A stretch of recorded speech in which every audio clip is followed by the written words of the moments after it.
Very very happy evening நண்பர்களே. இப்போ நம்ம பார்க்குற வீடியோ என்னன்னு கேட்டிங்கனாக்கா, ஜஸ்ட் நவ் எங்கள் மாடித்தோட்டத்தை பறித்த பூக்கள் நண்பர், பூக்கள் அண்டு சில கீரைகள் ஹார்வெஸ்ட் பண்ண நண்பர்களே. இந்த பாருங்களேன், ஆமாம் இந்த பாருங்களேன்.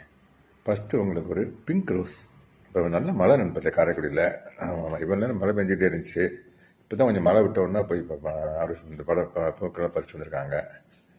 இந்த இது வந்து பிங்க் ரோஸ் நண்பர்களே. இந்த இந்த இந்த பாருங்களேன், 5 இதழ்கள் கொண்ட செம்பருத்தி நண்பர்களே. இங்கே பாருங்களேன், அது டபுள் கலர் இருக்குது பார்த்தீங்களா? அதில் பாருங்களேன், எல்லோ இன்னொரு ரெட் கலர் ஒன்று பாருங்களேன். ஆமாம் நண்பர்களே, செம்பருத்தி. இது அடுக்கு செம்பருத்தி நண்பர்களே. இங்கே பாருங்களேன், அடுக்கடுக்காக இருக்குது நண்பர்களே. இது பூரா பூக்கள் நண்பர்களே. Various kinds of flowers. இந்த பாருங்கள், கனகாம்பரம், தட் இஸ் முல்லை, ஜாதிப்பூ, பிச்சிப்பூ, இதெல்லாம் நண்பர்களே. இதில் இது பாருங்கள் பசலைக்கீரை. அந்த பாருங்களேன், சூப்பரான கீரை. நாளைக்கு சமையலுக்கு நண்பர்களே. Okay, my happy gardening. Thank